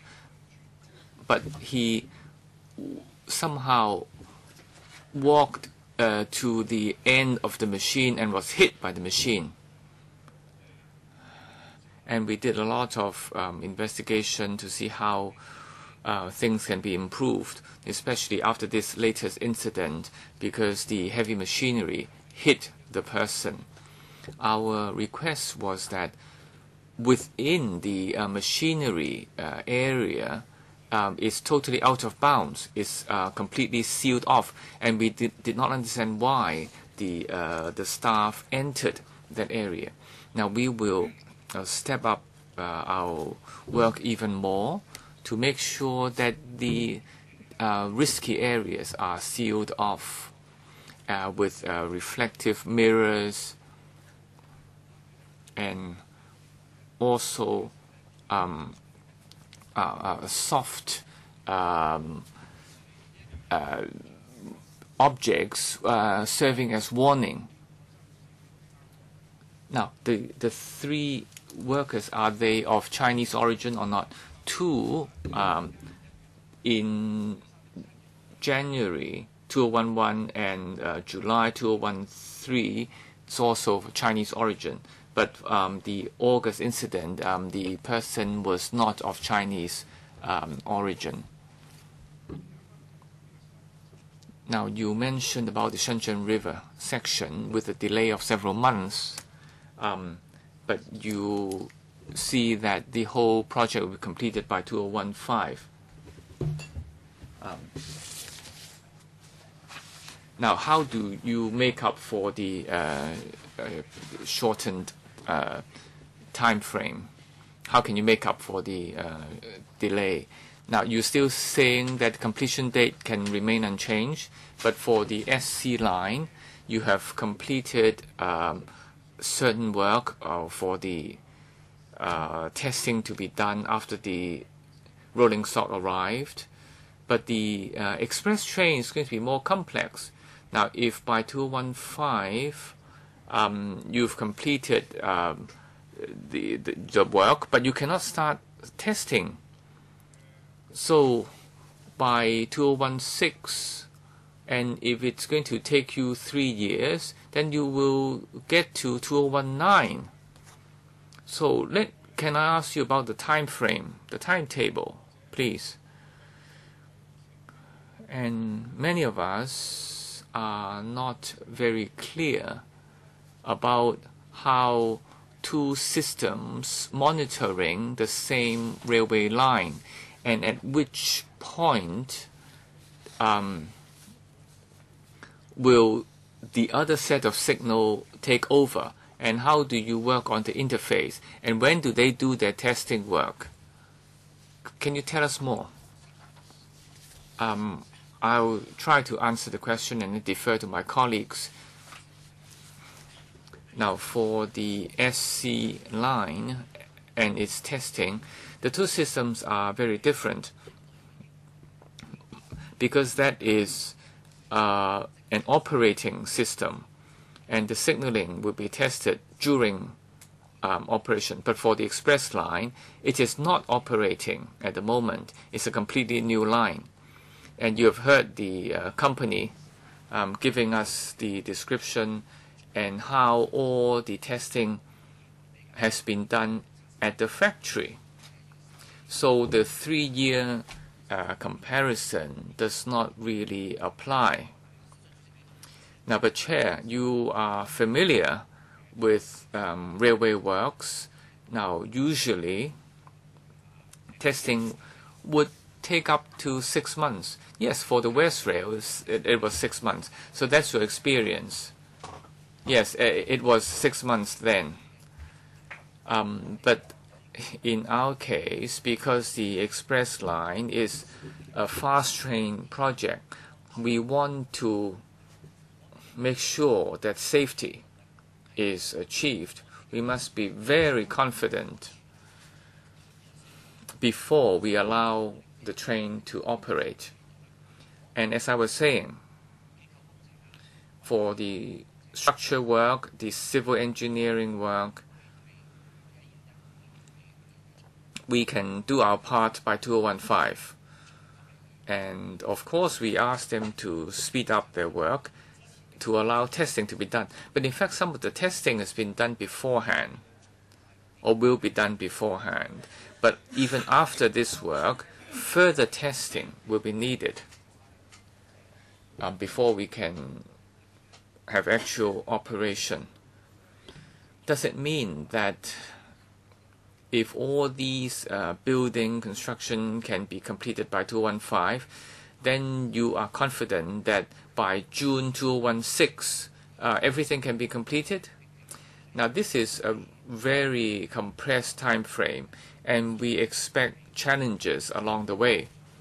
But we are going to work to our level best and to work very closely with the MTRCL, and then the express rail terminus will be completed on schedule, and we have the capacity to handle passengers.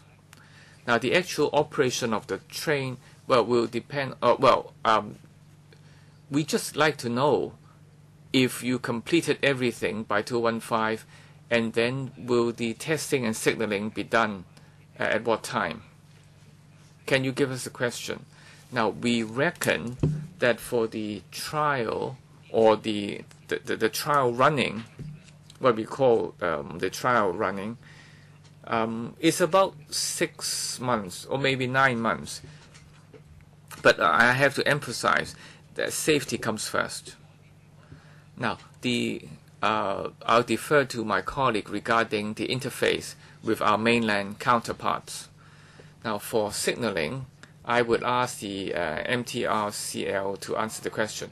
Now, for interface, because of the delay we suffered, now, so whether you're talking about the Hong Kong section, the 26 km, we have different sets of delays, and these are quite inevitable.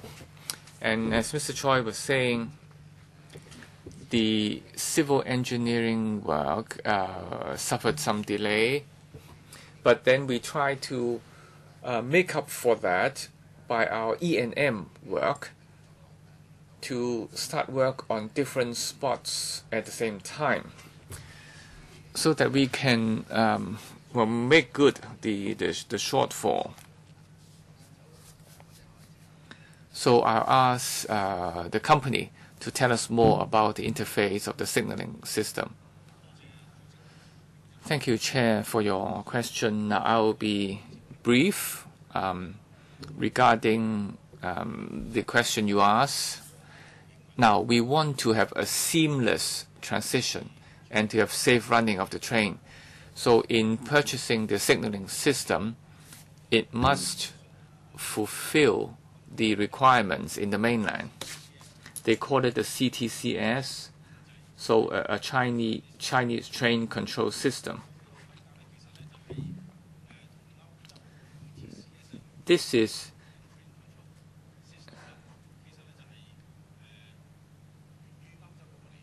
originating from the European train control system, so it's completely in line with the European safety standard and sharing the same model. And our testing will include the transition as well as the cross-boundary sections all the way to Guangzhou. Okay, no further supplements. Okay, thank you. Mr. Chung Shu-gan. Chair, now you already have the rolling stock gradually arriving. Are they the same as the harmony model used in the mainland? And if they're different, how are they different? And will they be safer than those running on the mainland? Now, we are purchasing through international tender.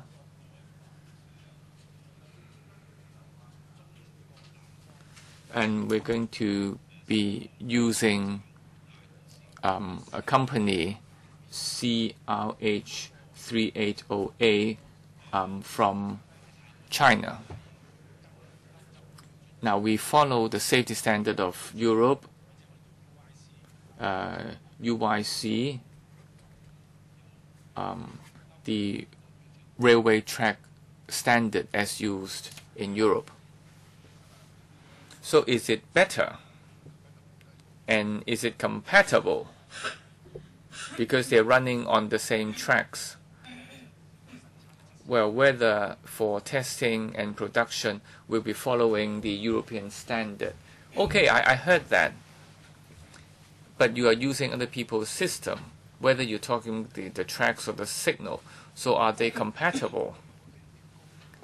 If they're not compatible, then the high standard is useless. I think compatibility has to do with signaling system. That is the most important.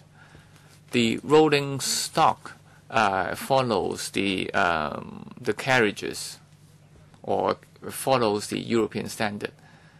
We have the Wenzhou incident some years back, and I don't remember whether it's a high-speed train. If our signaling system in Hong Kong, whether it's hardware and software, of course we have confidence. But when you are testing, you have to go to Guangzhou 6 months, right? As Mr. Yao was saying. So the whole process, now we in Hong Kong have to be satisfied that it is safety, because the MTR CL is responsible. Now, as far as our side is concerned, how can you make sure that we are safe? And what part are you playing to ensure its safety? Because the high-speed train is no longer distinguished between the Hong Kong side or the China side, because it's the whole train applying through the two regions. Now, the CTCS is a certain system of requirement, and all contractors have to follow this requirement. So this requirement itself or specification is not the problem. Now, how can we avoid the Wenzhou incident repeating? Now, we will look at all the production, testing, and so on. We will be monitoring the work by our engineers to ensure safety. And we also have independent international experts doing this work. And then when just before the whole system operates, we will have a safety check to ensure that everything meets international standards. Now, okay, let me put it this way. For software and hardware, now you have to go through tender process. Now, your company, in your tendering exercise, what is your role? What part do you play? For tendering, be it for the rolling stock or the signaling system, we do it with international tendering, and we follow the WTO agreements in terms of procurement, and our system is fair, open, and just. Well, Mr. Chairman, the Hong Kong section is just a small section of the overall express railway network of the whole country. So you must adopt consistent standards. There must be consistency. So are you 100% matching them? Otherwise, you still have a recurrence of that collision in Wenzhou. Mr. Chairman, as mentioned just now, we're all very concerned about the earlier Wanzhou incident. The MTRCL studied in detail the causes of that incident.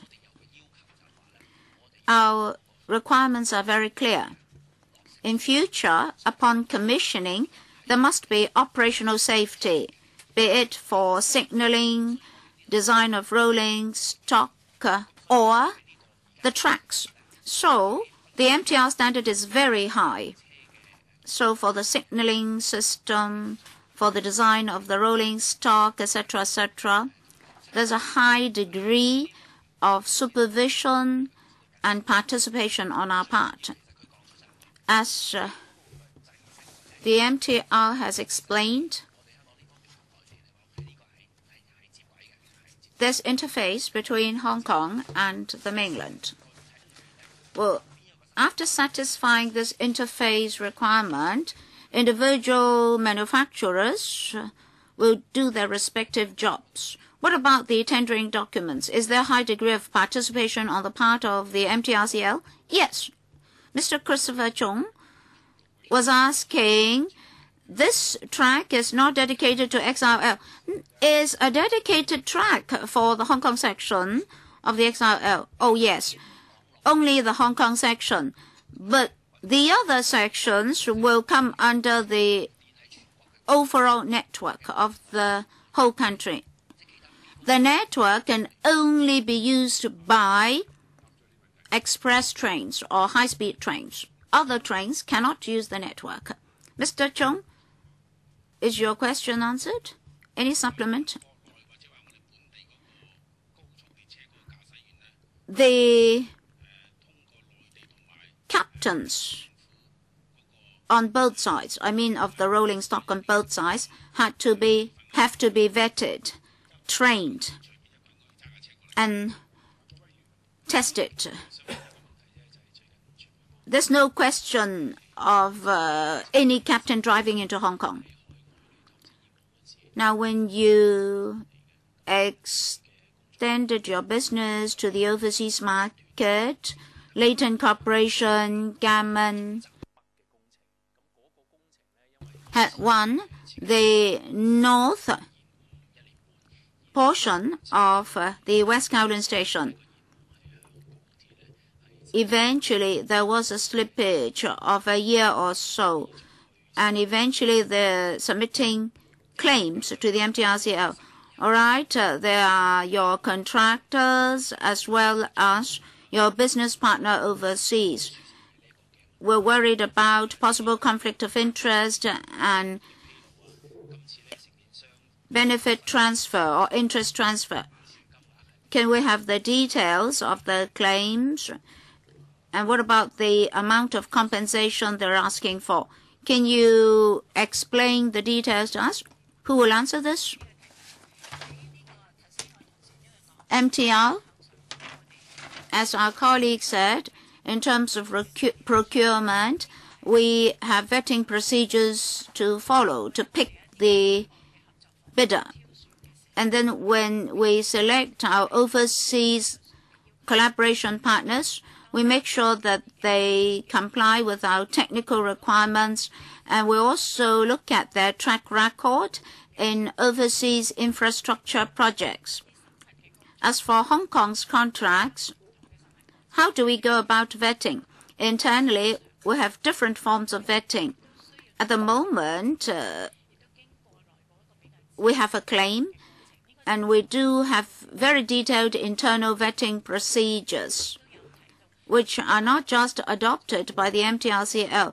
The relevant government departments also perform a monitoring role. If a contract, no matter what sort of contractor a contract involves, local contractor, overseas contractor, we have very stringent vetting procedures. On this particular incident, we did clarify to the media that in honoring our contracts and in terms of procedural details, there should be a suitable degree of disclosure. For example, safety aspects are totally disclosed on our website. As for the claim procedures in our half-yearly reports to the LegCo. The number of claims is always included. What about the clarification that you sent to the media earlier? Can we have a copy? And you also said that government departments do participate in the vetting process. Which government departments are involved? Under Secretary, as for that letter to the media, I'll ask the MTR CEO to follow up. As for participating government departments, our colleagues of the Highways Department do participate in the vetting of civil engineering works, projects, or contracts. Any more? No? Mr. Frankie Yik. Thank you, Chairman. I'd like to follow up on the first questions of Dr. Low Ai Kwok. Obviously, as Mr. Choi said, there had been some slippage because of labor shortage. Of course, they worked very hard to catch up. Now, when they start the EMS, that is electrical and mechanical service, they would enhance training. They recruit workers first before training them. They try to improve the working conditions so the parents will encourage their children to join the industry. But works are to be completed in 2016. Will you be able to recruit sufficient manpower? I really have doubts. And from your answers just now, I don't feel any urgency in your answers. I think Mr. Wong was correct. You should let people feel that you're a model. But you're now sending a message to the public that you're seriously in short of manpower. But still, you seem to be insisting on 2016 as your completion target or target date. You seem to be very subtle. Well, Mr. Chairman, if I've given you an impression of subtlety, I apologize. If now I apply for imported labor under the supplementary labor scheme, it will not be sufficient enough to allow me to catch up because, as the saying goes, distant water cannot extinguish a nearby fire. There are a lot of job types that are short of labor. We don't just talk about this now. We already told the trade associations and chambers of commerce that we would be in short of labor. If you only act now to solve the problem, you won't have enough time. If we were to import labor, we should have done so 1 to 2 years ago. Well, anyway, we have submitted our applications for labor importation. At the same time, we're doing something else. Now, training also takes time. So we'll see whether all work processes can be completed in the factory as soon as possible. That is not on the work sites. Well, Mr. Choi, you are duty-bound to complete the project on time. Well, the supplementary labor scheme is something that you can have control. Well, you have government officials here. Can they talk to the Labor and Welfare Bureau to see whether or not you can jump steps so that your applications can be approved quicker? I recently had discussions with the Labor and Welfare Bureau because a lot of my applications were returned from them. Well, I don't think the MTRC alone can resolve the problem. This is something for the Undersecretary. Mr. Chairman, we understand the labor supply is rather tight in the construction industry. And Mr. Choi has already described their difficulties to us. And through different avenues, we've reflected the situation to the trade unions and trade associations. to see what the best solution would be. Mr. Choi, according to your estimation now, how many E&M technical staff would be required? I mean, I want to know the extent of the shortage.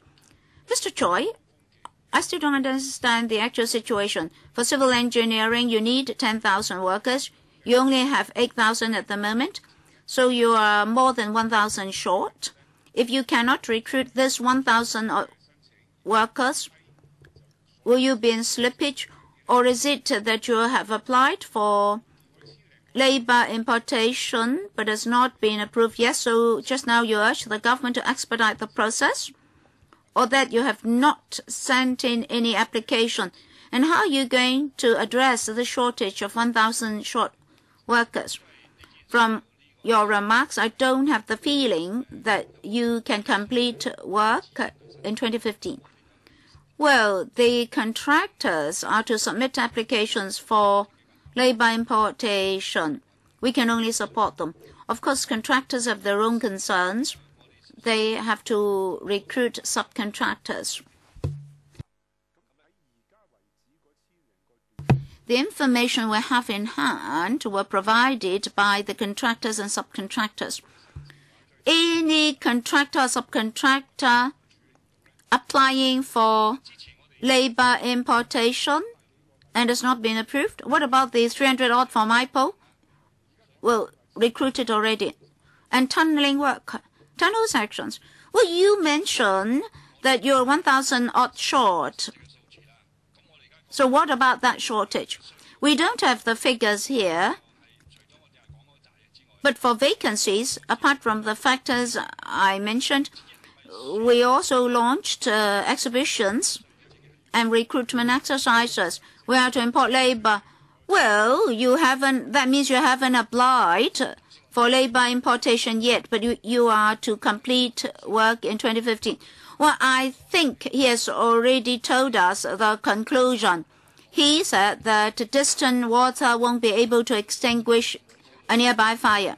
So I think you have to ask the LWB to expedite the processing of the applications. For the MIPO case, the contractor had a 4-week recruitment exercise, so their application was approved because they tried open recruitment, so the few hundred vacancies were filled. Well, did you ever have any open recruitment for this 1,000 odd vacancies? What did your contractor, subcontractor do that? We are very concerned about this because this is a labor issue. We're closely collaborating with the Development Bureau and the MTRCL. We jointly met with the Labor Advisory Board to impress upon them that we do need to import labor. When LAB members understand the situation, the contractor can then proceed to apply. And then the Development Bureau and the MTRCL will work as quickly as possible. Now we're sitting here, but we don't yet know how many applications have the contractors submitted. So they are still in shortage. We can just hope that they can finish their work by 2015. So it's time for us to adjourn this meeting. Thank you very much, representatives from the administration and the MTRCL. Any other comments? No? Our next meeting will be held on the 3rd of January 2014 at 10:45 a.m. Thank you.